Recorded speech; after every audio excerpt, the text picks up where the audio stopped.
To meet our Early Childhood Education Standard 12, examine developmentally appropriate learning experiences with an objective of developing learning opportunities or experiences that foster language and literacy development in young children from birth to grade 3. We are going to use a website and a lesson planning form and locate a language and literacy activity for children in the preschool room. Earlier in the week, we discussed environmental print, and I'm looking to plan an activity that focuses on that topic. Today's tutorial was designed for helping students complete a lesson planning form. We are using a computer-generated document so it can be easily saved, adjusted, and emailed to your teacher for approval prior to taking your activity into the classroom. It creates a clean and professional document for your portfolio. To locate environmental print game ideas, I will begin with an internet search. I begin by opening Google Chrome. This is my chosen versus Internet Explorer. This is my chosen web browser. So within the search bar, I'm going to type in mental. Oh, and it pops up with environmental print games for preschoolers from my previous searches. That's what I'm going to be looking for. There's a few different, there's some Pinterest and this pre-K pages, so a few different websites I could check out. I'm going to look at this one real quickly.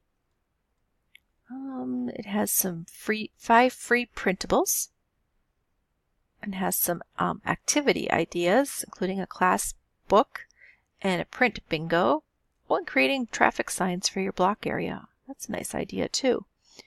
But it's not quite what I'm looking for today. I'm going to use my back button to go back to the initial search page, and I'm going to check out I Can Read Hubbard's Cupboard. Here's some ideas for what to do with environmental print cards. Matching, sorting by sound, syllables, categories. And here's an area where I can actually print my own cards. I'm going to take a quick peek at this and see if this will... Oh, this looks like this would be good for my matching game. I think I'm going to use this website. Again, I'll use my back button to go back to the home page, and I'm going to minimize this window while I get my lesson planning template out to get started. As I wait for it to open in Word, I see this gray area up here and the darker area down here. Where we're going to place our name, the class period, and our date is actually up in the header section of our form. To get here, we're going to double click so that now this area is grayed out and this area is where we're able to type. So I'm going to add my name.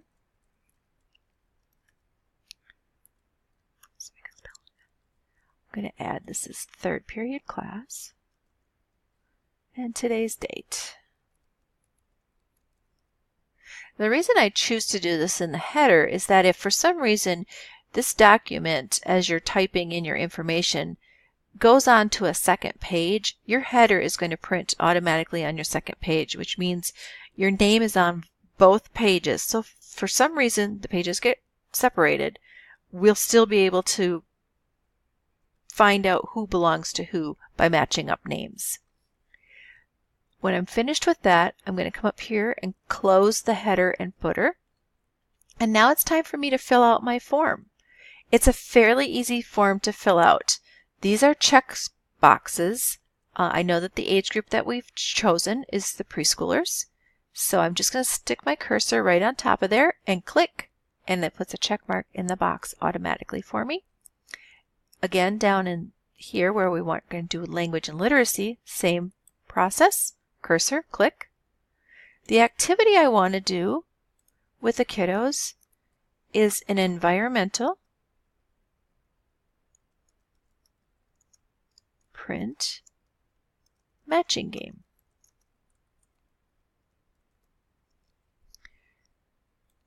I know that the website that I checked out actually has some cards for me that I can print. Since it's a matching game, I'll need 2 copies of all my cards. So I'll go back here and write 2 copies of available cards. I'll need cardstock, printer with color ink, preferred, and a paper cutter or scissors for cutting my cards apart when I'm finished. Boxes can be easily adjusted. As you notice, as I typed, everything went down, but if I just backspace or delete, I can tighten the boxes back up again. In order to play a matching game, I'm going to need to have 2 sets of cards.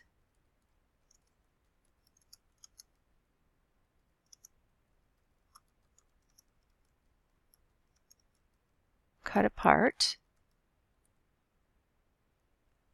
I'm going to need 2 to 4 children in my group. I'm going to mix the cards up, lay them out in the center of the children. This could be on a table or on the floor. I want rows of cards, 4 to 6 cards across, and then as many down as we need, obviously, since I think we've all played a matching game, we get how this goes.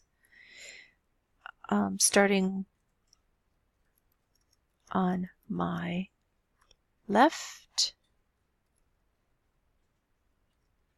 the first child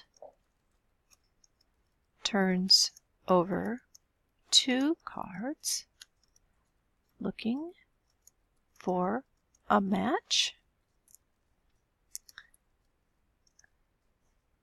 If no match, the next child takes a turn. We continue until all matches are made. And the table is clear and the cards are gone. So that's a pretty easy way to play a match game. One of the things I want is your resource. Now, this also says title of book and page number or website URL used to plan the activity. In this case, we did use a website. If you're using one of the resource books in the classroom, which is perfectly acceptable, just please make sure you put the title and the page number so that I can look at your resource later. I'm going to click back over to my search engine, use my back arrow key to come up to the main page of my website because I need this web address. I'm going to retrieve it, be able to copy and paste it by clicking, sliding my cursor across until it's highlighted, right click, push copy, close. I'm going to come down to my resources section,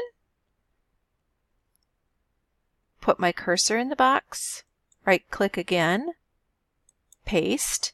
Now it doesn't look like a hyperlink at this time, but if I press enter, you see that I've developed a hyperlink. If I want to get back to my website from here, I'll push Control and the link, and it'll open right back up to where we were. This is how you know that your hyperlink works. Close that. Minimize that again. Once you've completed your lesson planning document, you will save it, and I'd like you to save it. You're going to do Save As, and I'm going to just save this to the desktop. So I'm going to browse to desktop. I'm going to name it. At this point, I'm going to call it my environmental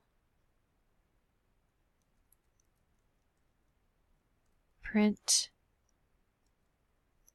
lesson preschool and save. Next thing you need to do is to email it. So I'm going to click on File again, come to Share.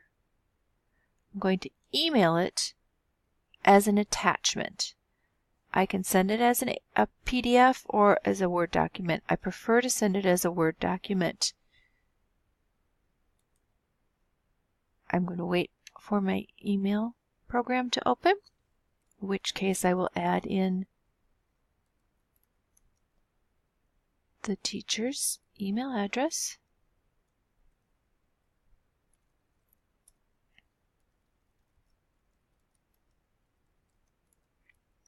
I'm going to send a copy to myself as well.